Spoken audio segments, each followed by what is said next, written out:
মহাকাব্যের কথা। মহাকাব্যে কিছু দেবদেবী থাকে, তারা অভিশাপ দেয় এবং যাদের উপর অভিশাপ দেয় তারা অভিশপ্ত জীবন যাপন করে। আমিও মনে হয় এরকম কোন মহাকাব্যের অংশ হয়ে গেছি, কোন দেবদেবী আমার উপর অসন্তুষ্ট হয়েছে, আমার উপর অভিশাপ করেছে। এই অভিশাপের কারণে আমরা এখানে আজকে দুর্নীতি দমন কমিশনে হাজির হয়েছি। তো সেখানে আজকে এই অভিশপ্ত জীবনের ভেতরেও একটা শীর্ষ বিন্দু আছে। আজকে এরকম একটা শীর্ষ বিন্দুতে পৌঁছলাম আমরা। এই প্রথম লোহার খাঁচায় কাঠগড়াতে দাঁড়াতে হলো। এটা একটা দেখার মতো দৃশ্য। আমি কেউ আশা করছিলাম কেউ ছবি টবি তুলবে, ভেতরে তো ছবি তোলার ব্যবস্থা নেই। এটা আমার জীবনের একটা স্মরণীয় ঘটনা যে লোহার খাঁচার ভেতরে দাঁড়িয়ে আছি আদালতের কাঠগড়ায়। এই অভিশপ্ত জীবনের একটা অংশ, সেটার কথা উল্লেখ করলাম।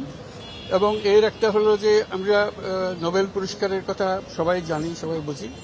দুটো নোবেল পুরস্কার দেওয়া হয়েছিল, একটা ছিল আমার নামে, একটা ছিল গ্রামীণ ব্যাংকের নামে। দুটারই সমান গুরুত্ব, সমান মর্যাদা, কারোর চাইতে কোনোটা কম নয়। একটা যৌথভাবে দেওয়া হয়েছে তাও না, এটা ইন্ডিপেন্ডেন্ট, দুটোই ইন্ডিপেন্ডেন্ট। তো পৃথিবীর ইতিহাসে কোনো নজির নাই যে একজন নোবেল বিজয়ী আরেকজন নোবেল বিজয়ীর বিরুদ্ধে মামলা করতে দুদকে হাজির হয়েছে। এটা আমাদের কপালে হলো। এটা অভিশাপের একটা অংশ।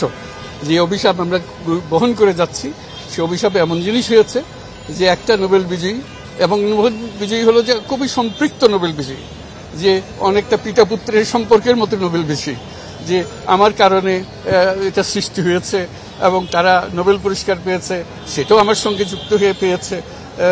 এখন এটারই একটা অংশ যে নোবেল পুরস্কার পেয়েছে দুজনের মধ্যে একজন, আমার বিরুদ্ধে একটা এমনভাবে নিয়ে আসলো, খুব কঠিন ভাষায়, খুব রূঢ় ভাষায় আক্রমণ করে। অভিযোগ থাকতে পারে, কিন্তু রূঢ় ভাষায় আক্রমণ করে এই অভিযোগগুলো করা, যে অভিযোগের কোনো ভিত্তি নেই, যেটার ব্যাপারে আমরা আপনাদেরকে সবাইকে জানিয়েছি ঘটনা কি ঘটেছিল। এটা ঘটনার মধ্যে কোনো সত্যতা তো নাই। যে জিনিস দিয়ে দিয়েছিলাম সেটার জন্য আমাকে অভিযুক্ত করা হচ্ছে, অনেক টাকা মেরে দিয়েছি ইত্যাদি ইত্যাদি। এবং এই পর্যন্ত আমার বিরুদ্ধে যত অভিযোগ এসছে, এই অভিযোগ এসছে আমার বিরুদ্ধে এবং আমার সহকর্মীদের বিরুদ্ধে। তারা অভিশাপের একটা অংশ, সেই অভিশাপ তাদের উপরে পড়েছে।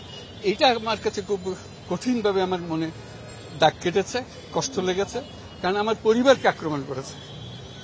এটা আমার কাছে মোটেই গ্রহণযোগ্য হয়নি যে আমার বাবাকে আক্রমণ করেছে, আমার ভাই বোনদের আক্রমণ করেছে। তো সেটা এই যে অভিশপ্ত জীবনের একটা অংশ বলে গেলাম।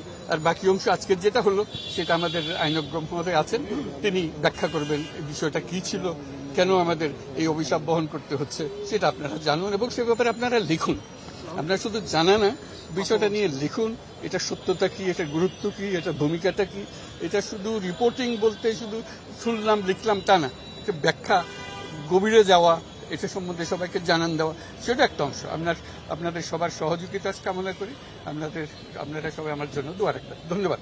স্যার, আমি একটু লাইভে ঢুকবো, আপনি যদি আরেকটু বলতেন এই যে আজকে কি কি হলো আজ আপনার। এটা উনি বলবেন, আমি আজকে আমরা একটা বিষয় জানতে চাচ্ছিলাম, আপনি একটু স্যার অভিশপ্ত জীবন আর অভিশপ্ত জীবনের আজকে একটা প্রথম দিন, আপনি প্রথম দিন না, এটা বহুদিন গেছে, এটা বহুদিন গেছে।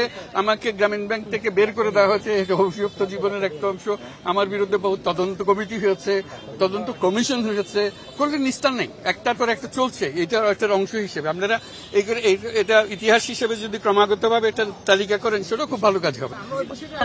অভিশাপের কথা মনে, অভিশপ্ত জীবনের একটা বড় পর্যায়ে পৌঁছে গেছি, সেটা বুঝলাম যে অভিশাপ অনেক উপরে নিয়ে গেছে এখন আমাকে। এই অভিশাপের যেখানে আমি লোহার খাঁচায় দাঁড়িয়ে, কেন আপনি বই বাড়াচ্ছেন স্যার? এই বিষয়টি অভিশপ্ত জীবন, এটা দেবদেবীর ইচ্ছা, সেখানে আমার করার কিছু নেই। দেবদেবীরা ঠিক করেন যে একে অভিশাপ দিতে হবে, অভিশাপ দিয়েছে আমার উপরে। ধন্যবাদ। ওদের দেবদেবীর কাছে যেতে হবে। এটা অনেক কাঠখড় পুড়িয়ে তাদেরকে সন্তুষ্ট করে খবর বের করতে হবে। ধন্যবাদ। মন খারাপ করে তারা বুঝতে পারে না এটা কেন হচ্ছে। আজকে যদি তারা বর্ণনা পেত, ছবিটা দেখতো যে আমি লোহার খাঁচার মধ্যে আছি, তাদের মনটা আরো খারাপ হতো। এটা প্রতীকী হিসেবে দেখছি। এটা আমাদের বিচার ব্যবস্থায় কেন আছে, কিভাবে আছে, কার জন্য করা হয়েছিল, এইসব বহু প্রশ্ন আছে, কিন্তু আজকের দিনে সেটা আমি প্রতীকী হিসেবে দেখছি। আমি অভিশপ্ত মানুষ, আমার কাছে সবকিছু এখন গ্রহণ করতে চাই। অত্যন্ত অপমানজনক তো বটে, এটা তো বটে, এটা নিয়ে পরিষদ অপমান করার জন্যই এটা বানানো হয়েছে, এটাকে সম্মান দেওয়ার জন্য তো বানানো হয়নি, অপমানের চূড়ান্ত পর্যায়ে নিয়ে যাওয়ার জন্য এটা বানানো হয়েছে। অবশ্যই উঠিয়ে দেওয়া উচিত। দেশের নাগরিক হিসেবে কেন আমার বিরুদ্ধে মিথ্যা মামলা হবে, কেন কারো বিরুদ্ধে মিথ্যা মামলা হবে, দুর্নীতির মামলা হবে, এই দুটোকে দাঁড়িয়ে কেন আমাদেরকে কথা বলতে হবে? আমার একটু সহকর্মী সারা জীবন দিয়েছে তারা মানুষের উপকার করার জন্য, তাদেরকে এই হেনস্থা কেন করতে হবে? তাদেরকে লোহার খাঁচায় কেন ঢুকতে হবে? আপনাদের কাছে প্রশ্ন।